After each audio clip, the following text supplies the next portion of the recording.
Hello, friends. I'm the Reverend Terry Peterson, minister of St. John's in Gourock. Today is Saturday, the 27th of March. It is the 34th day in the season of Lent. So our 34th object is the postage stamp. Now you can see I've only got one stamp left here, but sometimes, of course, we have none. Especially the younger we are, we may be less likely to use postage stamps, but many people, myself included at the moment anyway, keep some stamps handy all the time because we might need them to post any number of things, maybe a card to somebody or to send in payments for our bills if we're not paying our bills through direct debit or online in some way, or maybe to send a letter to a pen pal in another part of the world. Pen pals used to be a really popular thing. We would write to each other from all over the globe, and one stamp can do surprising things, right? Or some combination of stamps, depending on where it is. But like this stamp would get a letter from here in Gourock to pretty much anywhere in the UK in a day or two. So I think that's very impressive that I can just pop this onto an envelope and put the whole thing in a post box and it will appear somewhere else in the country tomorrow. That's amazing. Okay, not tomorrow because tomorrow's Sunday. In 2 days, it would appear in somebody else's, like through their front door or in their post box. Like, that's incredible.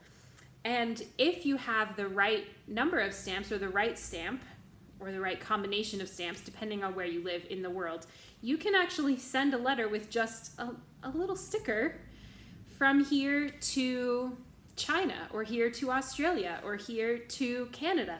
Like, I can send a letter around the world with just a little bit of sticker.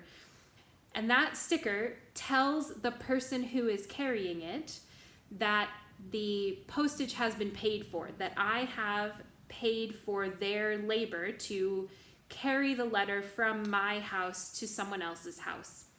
So it's almost like a receipt in some ways, right? Like it says, like, this is paid, this letter's paid for. And then doesn't matter who picks it up or who carries it the next leg, everybody can see that it has been paid for and that it's on its way to its appropriate destination.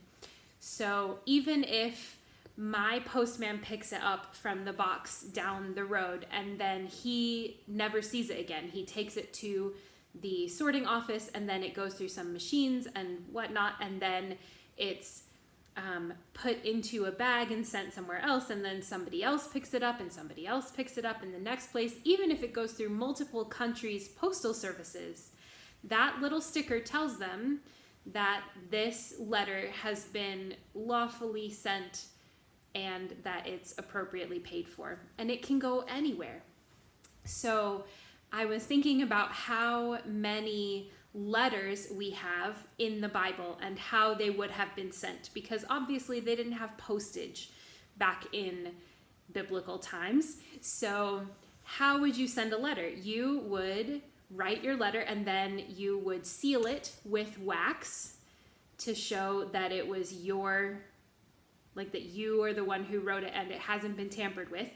And then you would give it to a messenger who would travel, who might then find a messenger who was going somewhere else, or maybe you would look for a ship that was going in the right direction. And so slowly, your letter would travel by sea or over land in somebody's little pouch at their waist, and they would carry it physically themselves, one person or a group of people, and they would take it wherever it wanted to go, or hopefully it would get close anyway.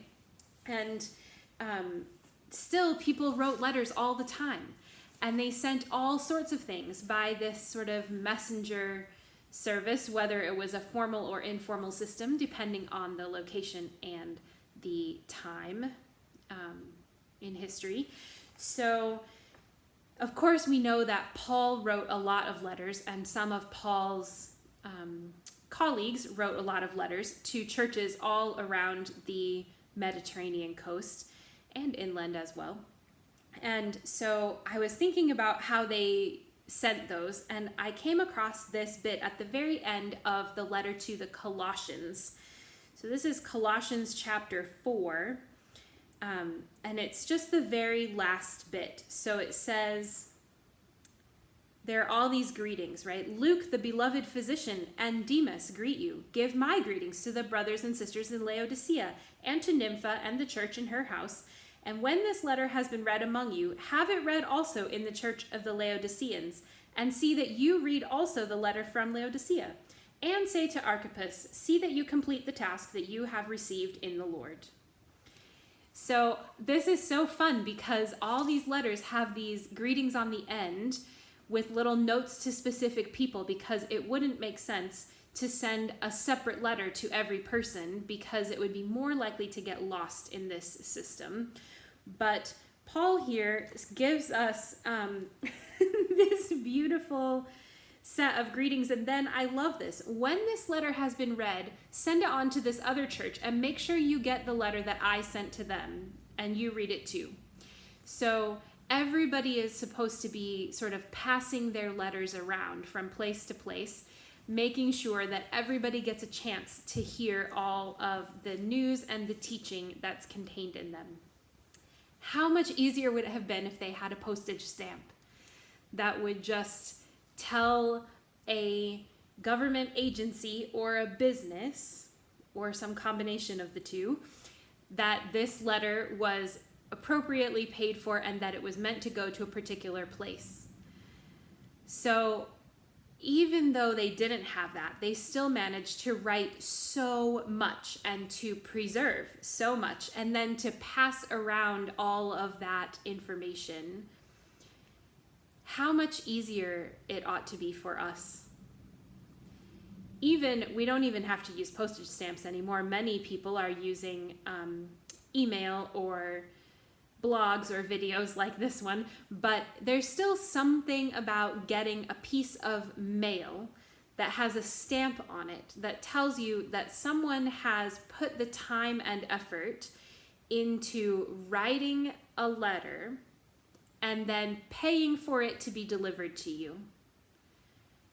And it used to be, of course, especially in these biblical times, if it wasn't just like somebody that you knew was going on a journey who could take it at least part of the way, that you might have to pay multiple people, right? You might have to pay the ship and also attach some coins with the letter to make sure that each person who carried it got paid what they were supposed to get paid. And still, at the time it was delivered, the person who received it might have to pay the last messenger. But we don't have to do any of that. But it is still an investment to put a stamp on. Stamps are not cheap either, right? Because it costs a lot of money to run the infrastructure that allows us to send mail the way that we do now instead of the way that we used to thousands of years ago. So it's an investment to send somebody a piece of mail. And I think we realize that when we receive it. I always feel grateful to have that chance to know that someone cared enough to send a piece of mail through the post, requiring effort and investment on their part. And I think it matters that we do that for each other because it gives us a different message than an email or a phone call, though those are also important and welcome. It's a multi-tiered communication approach we ought to be taking. So that's my sort of rambling Saturday thoughts about stamps and the message that they can give us about the importance of investing in our neighbors near and far. So I hope you have a great weekend. There is no object for tomorrow because it's a Sunday and Sundays are not a part of the season of Lent. So tomorrow is Palm Sunday and then we enter Holy Week on Monday with object 35. It's the last 6 objects, 35, 36, 37, 38, 39, and 40 are coming up. So I will see you on Monday, and until then, peace be with you.